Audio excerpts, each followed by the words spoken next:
우리 교회에 주시는 말씀 창세기 35장 27절에서 29절 말씀입니다. 창세기 35장 27절에서 29절 봉독합니다. 야곱이 기럇 아르바의 마므레로 가서 그의 아버지 이삭에게 이르렀으니 기럇 아르바는 곧 아브라함과 이삭이 거류하던 헤브론이더라. 이삭의 나이가 180세라. 이삭이 나이가 많고 늙어 기운이 다함에 죽어 자기 열조에게로 돌아가니 그의 아들 에서와 야곱이 그를 장사하였더라. 아멘. 최근에 이제 사회적으로 이 빌라왕이 문제가 되고 있습니다. 이 전세 보증금을 내고 빌라, 어떤 경우는 아파트 들어가서 살다가 이제 만기가 되어서 나오려고 하면 그 보증금을 받아야 하는데 그 담보했던 보증금을 돌려주지를 않는 거예요. 어떤 사람은 죽기도 하고 말이죠. 지금 큰 문제가 되고 있죠. 보증금이라는 것은 여러분 잘 아시지만 물건이나 어떤 돈을 빌릴 때 후에 이제 돌려받을 약속을 하고 맡기는 돈이나 담보물, 이런 것을 보증이라고 하죠. 보증금. 전세로 아파트에 들어가 사는 사람 경우에 전세 보증금을 먼저 주고 이제 살다가 나올 때 그 돈을 돌려받지 않습니까? 근데 이제 이게 우리 지금 사람들의 세상의 관행입니다. 그런데 하나님은 이 하나님에게 있어서 보증은 조금 달라요. 오늘 먼저 이것에 대해서 말씀 좀 나누고, 특히 오늘 본문은 여러분 아무리 읽어봐도 별로 은혜 받을 것 같지 않은 그런 본문이잖아요. 이삭 장사 지낸 얘기잖아요. 이 짧은 본문을 우리가 묵상하면서 신구약 성경 전체에서 하나님이 약속의 보증으로 주시는 것이 무엇인지를 우리가 묵상할 수 있어요. 그래서 오늘 말씀을 통해 우리가 받은 약속의 보증이 무엇인지 먼저 알아야 되겠고, 그 보증에 근거해서 우리가 앞으로 온전하게 받을 것이 무엇이다 하는 것을 알고 그 믿음으로 사는 겁니다. 이런 것이 믿음이에요. 하나님이 약속하신 것을 믿고 사는 겁니다. 내가 믿습니다, 세뇌가 아니고 하나님이 말씀하셨기 때문에 그거는 분명하게 신뢰를 하는 거죠. 그래서 오늘 말씀의 제목은 조금 이상하게 들릴지 몰라도 천국의 알박기. 알박기는 보통 안 좋은 의미로 쓰이지만 저는 좋은 의미로 쓴 겁니다. 먼저 약속의 보증에 대해서 말씀드릴게요. 구약에서 예를 들면 한번 아브라함에게 하나님께서 창세기 12장 처음이죠. 아브라함을 부르셨죠. 본토 친척 아비 집을 떠나서 내가 내게 지시할 땅으로 가라. 내가 너로 복을 주고 큰 민족을 이루게 하고 너로 복의 근원이 되게 하겠다. 이렇게 약속을 하시고, 그리고 조금 지나면 그 가나안 땅을 전부 너와 네 후손에게 주겠다. 이렇게 약속을 하신단 말이죠. 그리고 이제 하나님께서 아브라함의 질문이 그걸 거 아니에요. 하나님, 내가 이 땅을 약속으로 받을 걸 어떻게 알아요? 우리도 그럴 수 있잖아요. 약속은 하셨는데 어떻게 믿고 살란 말입니까? 이게 믿을 근거가 있어야 될 텐데 오늘 그 얘기를 좀 하고 싶은 거예요. 창세기 23장 19, 20절 말씀은 이렇습니다. 그 후에 아직 23장이니까 아브라함 얘기가 막 진행되고 있을 때예요. 25장 가면 아브라함이 이삭의 아내를 구하기 위해서 사람을 보내는 얘기가 나오고, 이제 그렇죠. 그 후에 아브라함이 그 아내 사라를 가나안 땅 마므레 앞 막벨라 밭 굴에 장사했더라. 그러니까 사라가 죽은 거예요. 사라는 아브라함보다 일찍 죽어요. 아브라함은 175세를 살죠. 그러니까 지금 사라를 장사 지내는데, 이 바로 윗부분을 보면 사라로 여기다 매장을 해야 할 텐데, 이 바로 이곳에서 마므레 그리고 헤브론이라는 곳에 막벨라 굴과 그 주변의 밭을 사는 거예요. 에브론 사람들에게서 돈을 주고 사요. 이게 굉장히 중요한 의미가 되는 거예요. 다시 읽어봅니다. 그 후에 아브라함이 그 아내 사라를 가나안 땅 마므레 앞 막벨라 밭 굴에 장사하였더라. 마므레는 곧 헤브론이라. 이와 같이 그 밭과 거기에 속한 굴이 헷 족속으로부터 아브라함이 매장할 소유지로 확정되었더라. 이 폴 존슨이라는 사람이 유대인의 역사라는 책을 썼어요. 기독교인의 역사, 뭐 그런 것도 쓰고 역사적으로 굉장히, 원래 이분은 이제 카톨릭 신자인데 저널리스트였다가 역사에 관심을 가지고 무려 1000페이지가 넘는 그 유대인의 역사라는 책이 있어요. 유대인의 역사를 아주 잘 정리를 했어요. 앞으로 제가 종종 유대인들에 대한 이야기를 아마 그분 이야기를 인용해서 하게 될 거예요. 근데 그 책의 맨 처음 시작부터 딱 이 얘기가 나와요. 제가 그 부분을 인용해서 읽어드릴게요. 유대인은 역사상 가장 집요한 민족이다. 헤브론이 바로 그 증거다. 헤브론은 예루살렘 남쪽 32km, 유대 산악지대 해발 900m 지점에 자리 잡고 있다. 헤브론 막벨라 동굴에는 이스라엘 족장의 묘역이 있다.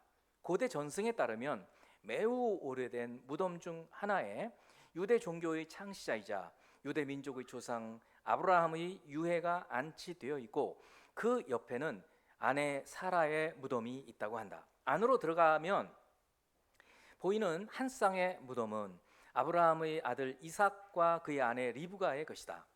안뜰 건너편에 있는 또 다른 한 쌍의 무덤은 아브라함의 손자인 야곱과 그의 아내 레아의 것이다. 바깥쪽에는 야곱의 아들 요셉의 무덤이 있다. 4000년 유대 역사가 시간과 공간에 닻을 내린 곳이 바로 이곳 막벨라 동굴이다.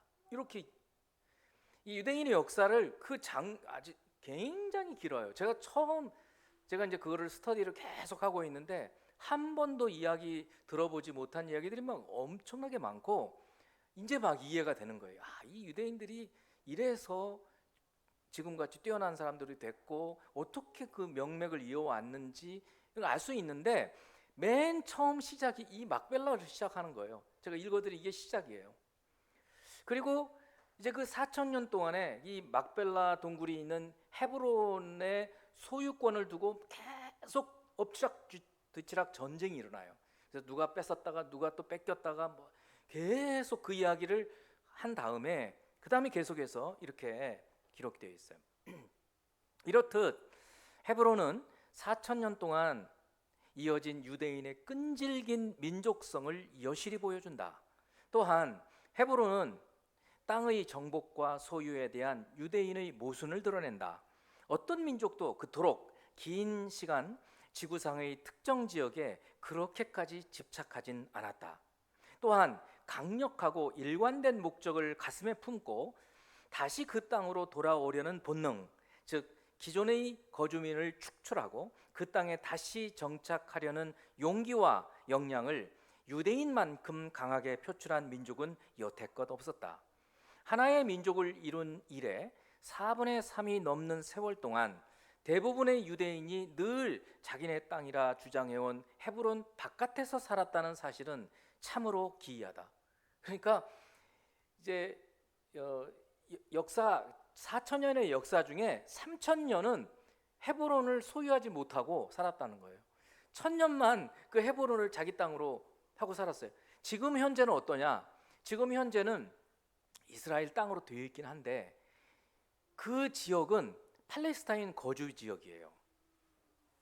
팔레스타인 거주 지역. 팔레스타인들이 거주하는 지역이 지금 이스라엘이 있어요. 가자 지구라는 데 여러분 많이 들으셨을 거예요. 지금은 조금 전쟁이 좀 잦아졌는데 옛날에 뭐 미사일 쏘고 난리도 아니었죠.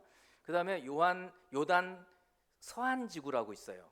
거기가 이제 여리고도 있고 세겜도 있는 그런 지역이에요. 그리고 이제 이 아래쪽에 남쪽 지역에 헤브론 지역은 유대인들이 거주지예요. 이스라엘 군인들이 보초를 서고는 있지만 거기에 거주하는 사람들은 대부분이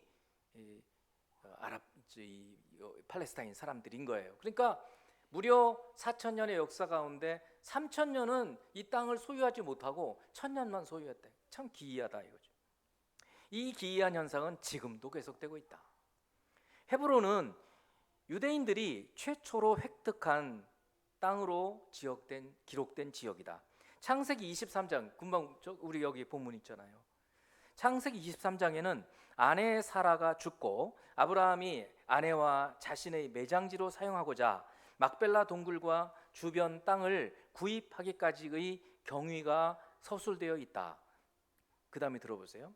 이 본문은 성경을 통틀어 가장 중요한 대목 가운데 하나다. 근데 여러분은 이게 중요하다고 생각하고 읽으셨어요? 성경 통독하셨잖아요. 근데 우리는 휙 지나가요. 그런데 이 대목이, 이 부분이 성경, 그 방대한 성경 중에 가장 중요한 대목 중에 하나라는 거예요. 오늘 저는 그 부분을 얘기하는 거예요. 막벨라 동굴, 그리고 그 주변에 있는 이 밭이 가지고 있는 의미. 유대인에게 있어서 이 막벨라 동굴과 그 주변의 밭, 아브라함이 에브론 사람을 통해서 에게서 산 그 땅이 왜 그렇게 중요하냐? 그곳은 아브라함이 사긴 했지만 사실은 하나님이 주신 땅이에요. 그래서 아브라함 생전에 하나님께서 약속하신, 내가 너한테 이 큰 민족을 이루게 하겠다. 근데 아브라함 죽을 때까지 민족 이루지 못했어요. 그럼 하나님 사기쳤다고 생각하시겠어요? 아니에요. 하나님은 시야가 넓으신 분이에요. 여러분, 우리가 좀 시야를 넓게 살 필요가 있어요. 그냥 땡땡거리지 말고 여유 있게, 내가 죽으면 내 자손을 통해서라도, 이런 얘기를 하는 거예요. 하나님께서 아브라함에게 내가 이 가나안 땅 전체를 너와 네 후손에게 줄 텐데 그 보증으로 내가 그걸 주겠다. 내가 그 약속으로 보증금처럼 하나 줄게. 그게 이곳이에요. 이 막벨라 굴이라고요. 보증이에요, 보증. 그곳에 아브라함이 사라를 먼저, 지금 여기 보면 사라를 먼저 매장하죠. 그리고 아브라함이 죽었을 때 이삭이 바로 거기에 또 아브라함을 매장을 해요. 자, 그리고 오늘 본문은 이삭이 죽자 에서와 야곱이 아버지 이삭을 매장하는 이야기인 거예요. 그리고 야곱이 죽었을 때 야곱의 아들 요셉이, 그리고 요셉과 나머지 형제들이 와서 야곱을 바로 이곳에 매장을 하고, 요셉이 죽었을 때 요셉이 유언을 해요.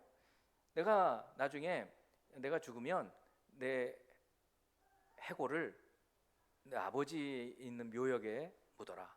그렇게 해서 거기에 요셉의 무덤도 있는 거예요. 자, 오늘 본문으로 다시 돌아가 봅니다. 이제는 좀 느낌이 다르게 읽으실 수 있어요. 35장 27절. 야곱이 기럇 아르바의 마므레로 가서 그의 아버지 이삭에게 이르렀으니, 지금 35장입니다. 이제 그러면 어느 시점인지 이제 생각을 할 수 있어요. 36장에 가면 유다가 아들을 낳고 유다 자식 둘이 죽고 막내를 그 며느리한테 안 주다 보니까 며느리가 분장을 하고 창녀처럼 해가지고 아들을 낳는 그 얘기가 나오고, 37장에는 요셉이 팔려가는 얘기가 나오는 거예요. 그럼 이제 35장이니까 야곱이 외갓집에서 20년 있다가 돌아와서 세겜에서 딸 디나가 강간을 당하고, 그런 이게 다 지난 거예요. 지나고 결국 이 헤브론을 와서 아버지와 같이 살다가 아버지가 돌아가시고 그러자 형을 불러서 같이 매장을 하는 거예요. 그 본문인 거예요. 야곱이 기럇 아르바의 마므레로 가서 그의 아버지 이삭에게 이르렀으니, 기럇 아르바는 아브라함, 곧 아브라함과 이삭이 거류하던 헤브론이더라. 그러니까 아브라함과 이삭은 아예 거기서 거주해서 살았고, 야곱은 떠돌이 생활을 하다가 늦게 여기에 와서 사는 거예요. 이삭의 나이가 180세라. 아브라함은 175세 살았는데 이삭은 더 살았어요. 여러분 그거 아시죠? 야곱이 형 에서를 피해 가지고 도망칠 때 있었잖아요. 그때 나이가 77세쯤 됩니다. 그러면 여러분 이 이삭이 몇 살 때 야곱을 낳았죠? 혹시 읽으신 분? 그것까지 기억 잘 못하실 거예요. 60세입니다. 60세. 60세에 쌍둥이를 낳은 거예요. 에서와 야곱. 그러면 지금 야곱이 몇 살? 이삭이 몇 세예요? 180세. 그럼 야곱이 몇 살이에요? 120세. 120세 모세가 죽은 나이예요. 그러니까 지금 죽어도 뭐 이상하지 않아요. 그리고 야곱이 몇 살을 살죠? 147세를 살아요. 그러니까 27년 후에 야곱도 죽는 거예요. 그리고 여기에 매장이 되는 거예요. 그 27년의 세월을 이제 조금 있다가 지금 요셉은 애굽에 가 있어요. 요셉은 야곱은 이미 요셉을 잃어버렸다고 생각하고 있는 때예요. 그리고 아버지도 세상을 떠난 거예요. 그리고 한 2년쯤 있다가 요셉이 총리가 되고, 그리고 나서 7년쯤 있다가 요셉이 이제 총리가 된 거를 알고 이제 가는 거죠. 그리고 17년을 거기서 살고는 야곱이 죽는단 말이죠. 이제 그렇게 된 거예요. 그러니까 우리가 이제 이 스토리들을 알면서 보면은 이삭의 나이가 180세, 야곱은 120세, 적지 않은 나이. 이삭이 나이가 많고 늙어 기운이 다음에 죽어 자기 열조에게로 돌아가니 그의 아들 에서와 야곱이 그를 장사하였더라. 이때로부터 27년 후에 야곱도 죽는다 그랬어요. 야곱이 바로 죽기 전에 이제 애굽이죠. 애굽에서 그의 12아들들에게 유언을 남겨요. 그게 49장에 있는 얘기예요. 49장 29에 31절. 그가 누구냐면 야곱. 야곱의 12아들에게 명령을 해요. 뭐라고 하는가? 내가 내 조상들에게로 돌아가리니, 이게 죽는다는 얘기예요. 나를 햇사람의 에브론의 밭에 있는 막벨라 굴에 우리 선조와 함께 장사해라. 이 굴은 가나안 땅 마므레 앞 막벨라 밭에 있는 것이라. 아브라함이 햇사람 에브론에게서 밭과 함께 사서 그의 매장지로 삼았으므로 아브라함과 그의 아내 사라가 거기 장사되었고 이삭과 그의 아내 리브가도 거기 장사되었으며 나도 레아를 그곳에 장사하였노라. 그러니까 야곱이 이미 라헬은 이미 죽었고, 라헬은 여기에 매장이 안 돼요. 베들레헴 근처에 매장이 되고, 레아가 바로 이 막벨라 굴에 매장이 이미 야곱이 하고 이제 자기를 거기다 매장을 하라라고 명령을 하는데, 50장에 가면 요셉이 그대로 해요. 요셉이 그래서 오랫동안 아주 이제 곡을 하죠. 이제 그래서 가나안 사람들이 깜짝 놀랐다는 거예요. 저 이집트 사람들이 와가지고 저렇게 아주 거물이 죽었나 보다 이렇게 생각할 정도로 이제 매장을 거기다 하는 거예요. 그러니까 이 막벨라 굴은 의미심장한 곳인 거예요. 왜 그토록 그렇게 갔을까? 이들은 하나님께서 자기들에게 이 가나안 땅을 다 주시는데 지금은 이 땅만 주셨다는 것을 알고 있는 거예요. 단순한 매장지가 아니에요. 뭐예요? 그럼 하나님의 약속의 증거예요. 하나님이 약속하셨어. 이 땅 다 주신다고. 근데 지금은 이만큼만 주신 거야. 믿음은 보이지 않는 것의 증거예요. 약속의 땅을 주신다는, 다르게 말하면 보증이에요. 보증금을 주신 거예요. 내가 이거 줄게, 나중에 다 줄게. 근데 이게 조금만 지금 먼저는 줄게. 그래서 이스라엘 백성들은 이 믿음, 이 소망으로 사는 거예요. 지금도 그러는 거예요. 성도 여러분, 그러면 우리는 이스라엘 혈통적으로 이스라엘이 아니에요. 그러면 예수 그리스도를 믿음으로 하나님의 자녀가 되었어요. 그럼 우리에게는 하나님, 우리는 그런 보증 없어요? 내가 하나님 자녀가 됐는데 내가 하나님 자녀라는 보증금 안 줘요? 나중에 완전히 우리가 천국에 갈 거라는 확신을 좀 갖게 보증할 거 없으세요? 우리 질문해 볼 만 하잖아요. 자, 여기에 대한 대답은 조금 이따 하고 우선 믿음의 선조들에 대한 이야기를 조금 더 살펴보도록 하겠습니다. 히터를 조금만 낮춰주면 좋겠어요. 그 온도를 좀 낮춰주세요. 민호 형제. 이제 약속을 믿고 산 사람들 이야기입니다. 아브라함은 자신보다 먼저 세상을 떠난 사라의 무덤으로 막벨라 굴을 사고 그 굴이 있는 헤브론에 살았어요. 그리고 그곳에 살면서 하나님께서 가나안 땅 전체를 주신다는 약속을 붙잡았어요. 그러니까 아브라함이 대단한 사람인 거예요. 여러분, 우리가 믿음으로 사는 사람들은 이렇게 사는 거예요. 믿음으로 사는 사람들은 하나님께서 약속하신 것을 붙잡고 사는 사람이거든요. 근데 그 약속을 이루시는 증거들을 찾아봐야 돼요.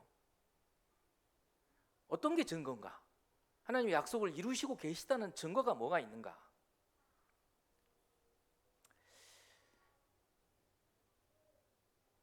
아브라함은 그의 이제 삶을 살면서 하나님께서 주신 말씀들을 다 받았잖아요. 우리가 창세기 12장부터 한 28장 정도까지 아브라함 이야기들이 쭉 나온단 말이죠.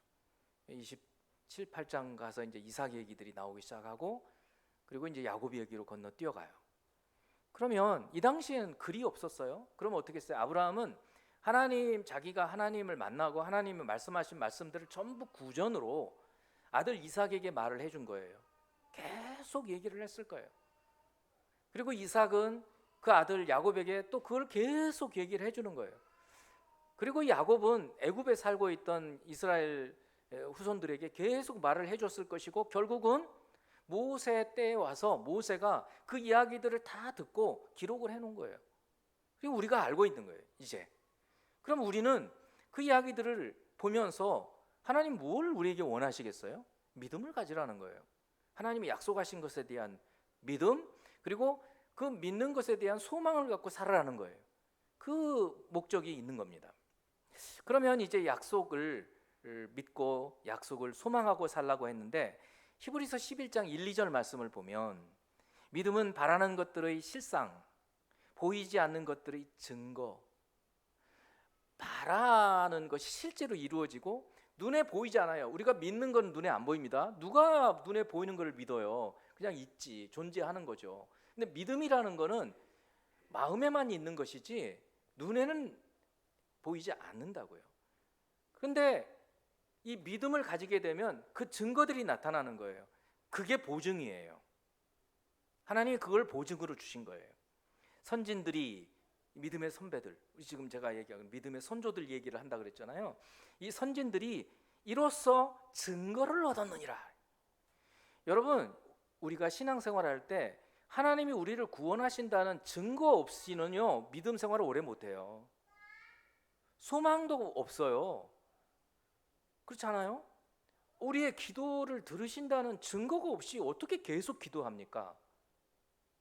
절망하죠. 아무리 기도해도 아무 증거가 없어요. 그럼 기도 못해요. 우리 구원이 그래요. 하나님 우리를 구원하신다. 아멘. 정말 믿는가? 그러면 구원의 증거가 우리의 삶에 있어야 해요. 이게 보증이라는 거예요. 그래서 구약시대에는 그 보증이 뭐였냐? 막벨라 굴이라는 거예요. 지극히 작아 보이지만 하나님은 그것을 이스라엘 땅을 주신다는 약속의 하나 그 증거로 붙잡고 집요하게 4,000년을 살아오잖아요. 이스라엘이 그런 거예요. 믿음은 이런 성격을 가지고 있는 거예요. 그렇습니다. 바라고 소망하는 것이 조금씩 이루어지는 증거들. 그리고는 400년 후에 결국 여호수아가 그 땅을 들어가서 정복하게 되고, 정복한다고 해서 끝이 아니었잖아요. 백성들이 제대로 살지 않으니까 하나님이 나라를 쪼개버리고 나라를 망하게 만들어 버리시잖아요. 그리고는 아예 공중분해 시켜버리셨어요. 디아스포라. 그리고는 1948년이 되어서 다시 독립했어요. 그게 이스라엘이라는 기묘한 나라예요. 그러면 우리는 그 이스라엘로부터 시작된 이 믿음의 시작을 우리가, 그리고 예수 그리스도를 통해서 하나님의 자녀가 된 우리들은 이 이스라엘을 통해서 하나님의 일하신 것을 보고 그것을 통해서 증거를 잡아야 돼요. 그럼 이스라엘 사람들이 소망한 것이 뭐냐? 히브리서 바로 이 11장 9절 10절 보면 믿음으로 그가, 여기 그는 아브라함을 얘기해요. 잘 보셔야 돼요. 굉장히 어려워요. 믿음으로 아브라함은 이방의 땅에 있는 것 같이, 그럼 이방의 땅이 아니라는 거잖아요. 근데 이방의 땅에 있는 것 같이 약속의 땅에 거류했대요. 그러니까 약속해 주신 땅, 어디에? 가나안 땅에 살았어요. 근데 어떻게 살았어요? 이방 땅에 사는 것 같이 살았대요. 근데 거류한다는 말이 딱 의미가 안 들어와요. 그게 무슨 뜻이냐면 텐트를 치고 이곳저곳 이사하면서 살았다, 그런 뜻이에요. 이 말 뜻이. 그러니까 과연 그랬어요. 아브라함이 한 곳에만 산 게 아니었어요. 여기 살다가 또 저기 살다가, 그리고 나중에 헤브론에서 죽고 거기서 처음으로 땅 산 거예요. 자기 땅이 된 거예요. 그래서 믿음으로 그가 이방의 땅에 있는 것 같이 약속의 땅에 거류하여 동일한 약속을 유업으로 함께 받은 이삭 및 야곱과 더불어 장막에 거하였으니, 장막, 텐트 치고 살았다는 거예요.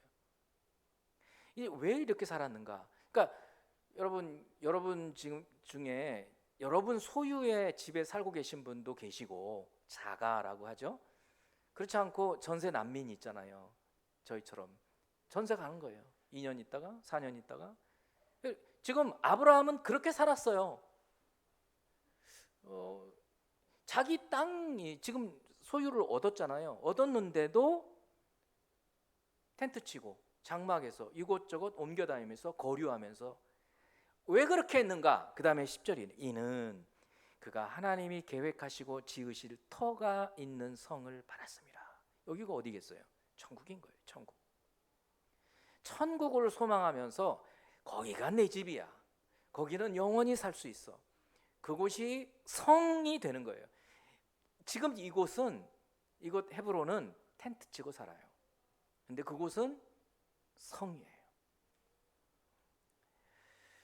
히브리서는 아브라함 이후에 믿음의 또 다른 선조들의 삶의 모습을 보여주는데 16절, 그들은 이제 아브라함 이후의 선조들이에요. 이제는 더 나은 본향을 사모하니, 본향은 고향이잖아요. 그러면 아브라함의 고향은 갈대아 우르라는 지역인데 거기가 고향인가? 거기가 본향인가? 아니에요. 그러면 아브라함의 갈 곳, 본향, 아브라함의 후손들이 갈 곳, 그 본향은 어디냐? 그걸 사모한다는 거예요. 곧 하늘에 있는 것이라, 천국을 얘기하는 거예요. 이러므로 하나님이 그들의 하나님이라 일컬음 받으심을 부끄러워하지 아니하시고 그들을 위하여 한 성을, 천국을 예비하셨다. 그래서 결국은 지금 하나님께서 구약 시대에는 이 구원의 예표로서 이스라엘이라고 하는 실제적인 한 나라, 그리고 그 땅을 정복하고 하나님 백성을 그곳에서 기르시는 그 모습을 보여주었고, 이제 신약의 예수님께서 하나님으로 오셔서 우리에게 보여주시는 것은 이제 실제적인 하나님 나라를 우리에게 보여주시는 것이에요. 그래서 이제 우리에게 약속하시는 것은 이런 마물의 막벨라 동굴, 가나안 땅과 같은 그런 것이 아니라 더 근본적인 것이에요. 예수께서 우리를 구원하셨는데, 여러분, 하나님께서 우리에게 약속하신 구원이 있어요. 예수 믿으면 구원받습니다. 그 구원이 뭡니까? 마음의 평안? 그것만이 구원일까요? 죽으면 천국 가는 거? 맞죠? 다 틀리지 않아요? 마음의 평안, 죽으면 천국 가는 거, 질병에서 노임 받는 거, 다 그러는 것도 아니에요. 어려움에서 자유케 되는 것, 다 그러는 것도 아니에요. 그럼 구원이 뭡니까? 이거를 분명히 알아야 해요. 빌립보 1장 6절 말씀, 너희 안에서, 빌립보서예요. 빌립보 교회의 사도 바울이 보낸 편지입니다. 너희 안에서 착한 일을 시작하신 이 착한 일이 뭐고, 착한 일을 시작하신 이가 누굴까요? 착한 일이 구원이에요. 착한 일을 시작하신 이는 성부 하나님이세요. 그런데 하나님께서 이제 신약의 빌립보 교회, 그리고 빌립보 교회처럼 예수 그리스도를 주로 믿는 모든 교회들에게, 우리에게 주시는 말씀인 거예요. 너희 안에서 이 착한 좋으신 일, 구원을 이루시는 하나님께서 구원을 어떻게 이루시는가? 그리스도 예수의 날까지 이루시리라, 이렇게 얘기하고 있는 거예요. 그리스도 예수의 날은 뭘까요? 종말을 얘기해요. 그리스도 예수의 재림.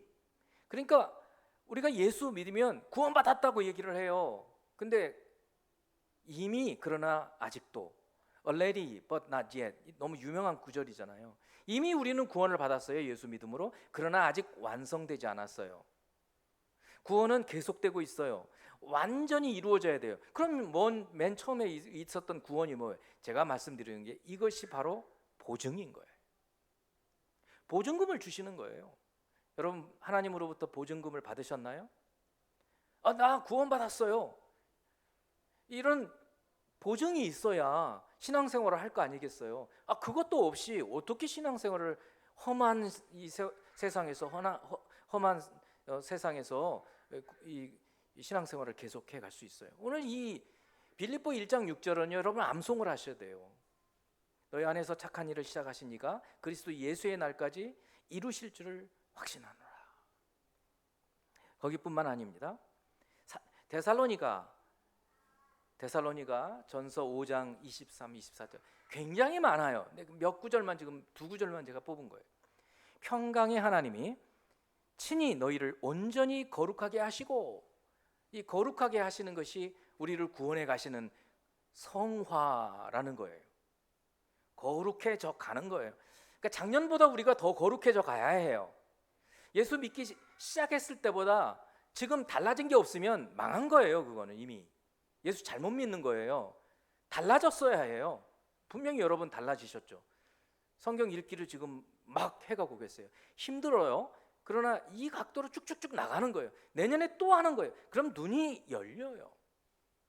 오늘 이 구절에서 무슨 은혜를 받을 줄 여러분 생각하셨어요? 근데 열려요.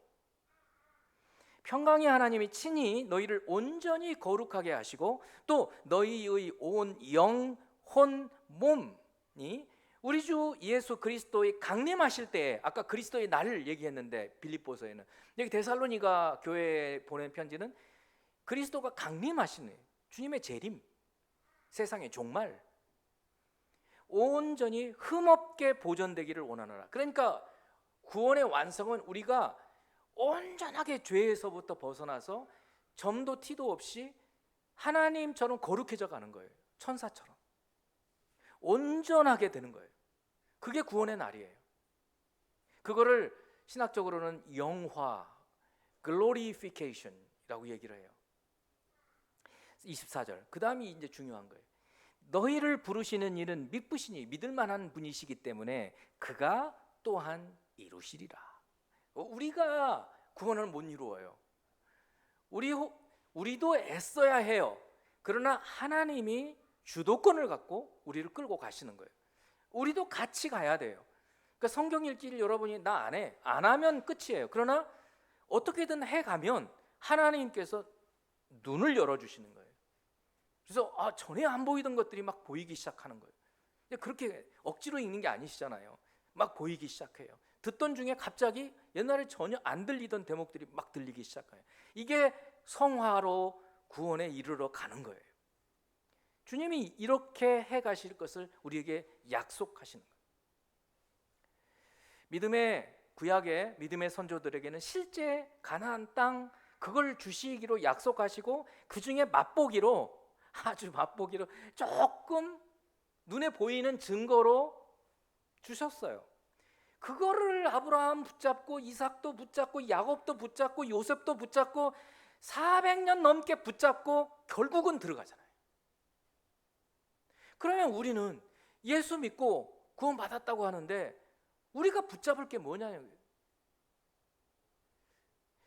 하나님이 우리에게 담보로, 보증으로 나 구원 받았어 라고 느낄 만한 것으로 우리에게 뭘 주셨냐 이거예요. 결론부터 말씀드리면 성령님인 거예요. 여러분, 보통 이제 마지막으로 천국의 알박기, 오늘 제목, 알박기라는 말은 보통 좋지 않은 의미로 쓰여요. 개발 사업이 막 진행되는 그런 곳에 매각을 거부하고 안 팔아. 평당 1,000만 원인데 1억 줄게, 안 팔아. 더 올라갈 걸 기대하고. 이런 걸 알박기라고 그러잖아요. 그래서 비싸게 팔아먹기 위해서 버티는 것, 이게 세상적인 알박기의 말이에요. 근데 저는 이 말을 거룩하게 표현한 거예요.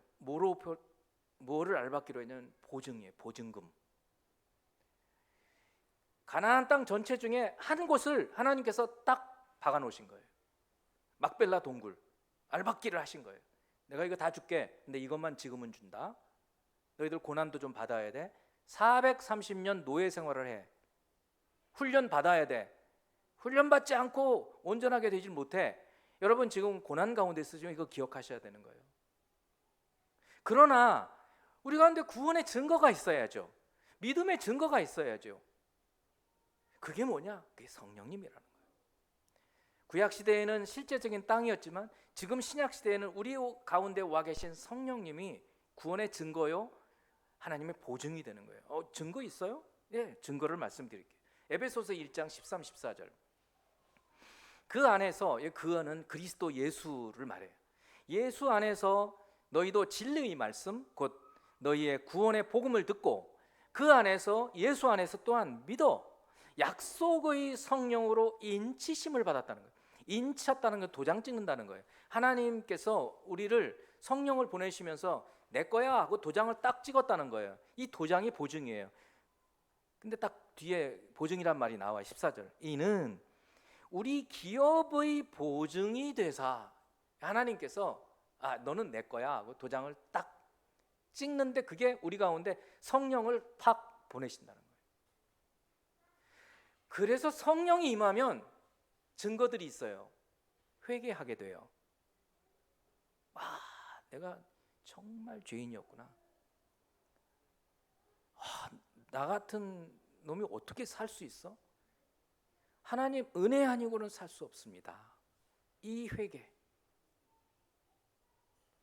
눈물 콧물 다 쏟고 모든 것이 주님의 은혜입니다. 고백, 이게 성령이 임하신 증거예요. 우리도 아까 성령이 오셨네, 성령이 오셨네, 내 주에 보내신 성령이 오셨네 찬양했잖아요. 이 성령 체험이 없는 사람들은 구원받은 증거, 보증이 없는 거예요. 단언할 수 있어요. 제가 성령은 바로 그런 분이에요. 다시 14절. 이는 우리 기업의 보증이 되사 그 얻으신 것을 속량하시고 구원하셨다는 거예요. 값주고 사셨다는 거예요. 그의 영광을 찬송하게 하려 하심이라.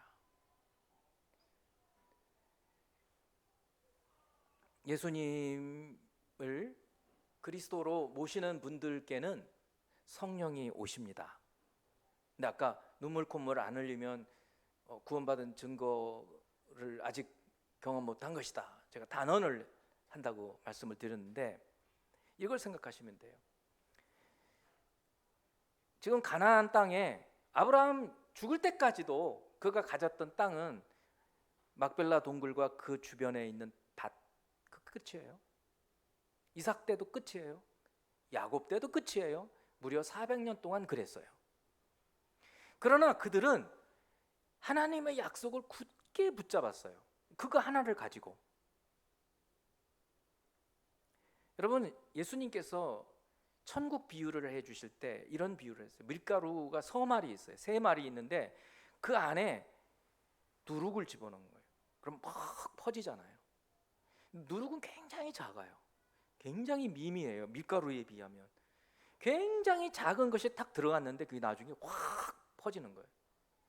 우리 가운데 예수를 믿는 예수 믿는 고백, 예수를 그리스도로 믿는 고백과 함께 성령이 오시게 되면 처음에는 그 가나안 땅 전체의 막벨라 동굴 같은 거예요. 아주 미미해요. 눈에 보이지도 않을 정도예요. 가루 서말에 그 누룩 같은 존재예요. 땅에 떨어진 겨자씨 같아요. 보이지도 않아요. 보이지도 않아요. 내가 예수 믿는지 안 믿는지 어떤 변화도 잘 안 보여요. 성령이 오셨는지 안 오셨는지 잘 몰라요. 그런데 시간이 지나면서 이 믿음을 붙잡고 사는 사람들은 이제 변화가 일어나기 시작해요. 그거를 소망하기 시작해요. 자라기 시작해요. 부풀기 시작해요. 커지기 시작해요. 그리고는 얻게 되는 거예요. 고린도후서 1장 21, 22절. 우리를 너희와 함께 그리스도 안에서 굳건하게 하시고 우리에게 기름을 부으신 이는 하나님이시니 그가 하나님께서 또한 우리에게 도장을 찍으시고 보증으로, 여기 보증금이에요. 보증으로 우리 마음에 성령을 주셨느니라. 성도 여러분, 크게 대답해 보세요.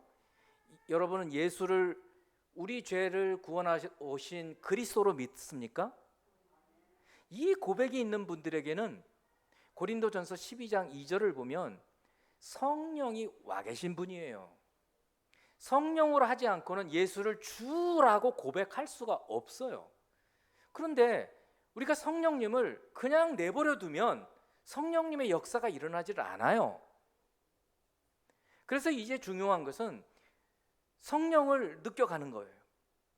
성령을 존귀하게 여기는 거예요. 성령과 함께 사는 거예요. 성령의 말씀에 예민해지는 거예요. 성령께서 말씀을 깨닫게 해주실 때 이건 내가 전에 몰랐던 건데 하고 붙잡는 거예요. 성령이 이끄시면 이끄심을 받는 거예요. 그리고 성령과 함께 행하는 거예요. 이게 순서예요. 처음부터 우리가 성령으로 살 수 없어요. 갈라디아서에 다 나와 있어요. 우리가 기억할 것은 이것이에요. 우리에게 은혜가 임하려면 예수를 그리스도로 믿는 고백이 제일 먼저예요. 그래서 예수 믿는 고백, 예수를 주라, 주님입니다 라고 시인하는 것으로부터 구원이 시작되는 거예요. 거기 끝이 아니에요. 시작이에요. 막벨라구를 하나 사는 정도예요. 그런데 이제 거기서부터 확대가 되기 시작하는 거예요. 가루가 부필기 시작하고 그리고 겨자씨가 숲을 이루기 시작을 하는 거예요. 겨자나무로, 겨자 풀이죠. 별로 노란 꽃들을 쫙 피우기 시작을 하는 거예요. 성도 여러분, 예수를 그리스도로 믿음과 함께 여러분에게 찾아오셔서 동행하시는 성령님은 하나님의 거룩한 알박기예요. 하나님의 거룩한 천국의 알박기라고요. 그러니까 성령님이 우리 안에 계시면 우리 구원은 잃어버리지를 않아요. 중요한 거는 그 성령님과 함께 살기 시작을 해야 해요. 예전처럼 내가 내 인생의 주인으로 살면 성령님은 여러분에게 노타치. 성령님은 굉장히 예민하신 분이에요. 성령을 소멸치 말고 성령을 근심케 하지 말고 성령을 회방하지 말라고 그래요. 굉장히 예민해 하셔요. 특히 언어에 예민해 하셔요. 언어. 에베소서 5장 4장을 보시면 나와 있어요. 그래서 우리가 하나님께 찬양을 그렇게 많이 하고 거룩한 기도를 드리는 거예요. 기도할 때 성령님은 우리 가운데서 일하기 시작해요. 기도할 때 성령님이 내 안에 성령이 계시는구나, 그걸 알기 시작을 해요. 그래서 성령과 함께 사는 거예요. 그러면 우리가 해야 될 일은 그분께 우리의 삶의 주도권을 내어드리기 시작하는 거예요. 처음에는 안 돼요, 내가 살 거예요, 내 거예요 막 이렇듯 주장하다가 점점 보니까 내가 한 판단이 하나님보다 못해요. 그러면 이제 놓아드리기 시작을 하는 거예요. 내가 결정 내리는 것보다 하나님 뜻을 찾기 시작을 해요. 기도해요. 기도하니까 희한하게 풀리기 시작을 하는 거예요. 내가 기도하지 않은 것까지 하나님 도와주시는 거예요. 사람들의 마음을 움직이기 시작을 하는 거예요. 그게 증거예요. 예민해요. 그래서 예민하게 우리가 주변을 살펴야 돼요. 내가 기도한 것을 하나님이 어떻게 응답하셨나, 그리고 감사해요. 이게 하나님의 역사예요. 이게 구원의 증거예요. 신약의 구원의 증거는 바로 성령의 일하심이에요. 여러분, 이제 저희들이 창세기의 35장에 이삭의 죽음, 그리고 그의 두 아들이 그를 매장하는 이야기, 아주 옛날 전의 이야기를 통해서 오늘은 구약을 관통하고 신약의 성령까지 와서 보증이라는 말씀으로 똑같아요. 구약도 보증이요, 신약도 보증이에요. 성도 여러분, 여러분 안에 구원의 보증으로 와 계신 성령님을 의지해서 기도하고 성령님의 감동으로 성경을 읽으실 때는 반드시 성령을 의지해서 기도하시고 읽으셔야 돼요. 안 그러면 안 열려요. 성령으로 이제 중보 기도를 해보세요. 그러면 여러분 안에서 성령께서 움직이기 시작을 해요. 어떨 때는 막 통곡이 나와요. 어떨 때는. 그리고 방언도 터져 나와요. 무슨 뜻인지 모르면 또 기도하세요. 이 무슨 뜻입니까? 방언을 통역하게 해주세요. 그러면 알려주셔요. 물론 세월이 지나가야 해요. 그 가운데 예언도 있어요. 예언이라는 것은 하나님 말씀을 풀어서 전혀 깨닫지 못했던 말씀 뜻을 확실히 알게 되는 것들이에요. 그리고는 다른 사람에게 탁 말을 하면 그 말씀이 결실을 이루는 거예요. 이게 성령의 역사예요. 생명의 교회 우리 성도 여러분들께서 제가 올 초에 송구영신 예배 때 기도했던 제목이 올해 우리 작년 성도들의 50%가 성경 통독에 참여하는 거였어요. 근데 지금 80%가 참석하세요. 어떤 분들은 제가 말씀을 안 드려요. 왜냐하면 부담 가지실까 봐. 근데 미리 먼저 저한테 참여하겠다고 연락도 오셔서 너무 감사한 일인 거예요. 저는 더 기대가 되고 더 소망이 돼요. 1년 후에 이렇게 성경을 읽어가면 거룩하신 하나님께서 우리를 어떻게 더 바꾸어 가실까? 우리의 삶을 하나님께서 어떻게 이끌어 가실까? 성령의 역사가 어떻게 나타날까? 성경에 있었던 그 역사들도 나타날 줄 믿습니다. 여러분의 삶에, 여러분의 가정에, 여러분의 개인의 성령의 역사들이 나타날 줄 믿습니다. 기도하십시다. 그리고 소망하고 나가십시다. 기도하겠습니다. 사랑하는 하나님 아버지, 야곱이 그 아버지 이삭을 장사하는 오늘 본문을 통해서 아브라함과 이삭과 야곱이 막벨라 굴이 있는 헤브론에 거주하면서 그들에게 주신 땅의 보증이 되는 그 무덤을 중심으로 하나님께서 주신 약속을 붙들고 그 약속을 하나님께서 성취하실 것을 소망하며 살았던 것을 깨닫습니다. 이제는 저희에게 구원의 약속의 보증으로 성령을 주셔서 하늘을 소망하며 천국을 소망하며 살아가게 하시는 하나님의 뜻을 생각합니다. 기도할 때마다 성령의 함께 하심을 경험하게 하여 주시옵소서. 말씀을 묵상할 때마다 깨닫는 성령의 조명하심을 허락하여 주시옵소서. 이 땅에 사는 동안 우리에게 구원의 보증이 되시는 성령님의 역사를 체험하고 살게 도와주시옵소서. 예수 그리스도 이름으로 기도합니다. 아멘.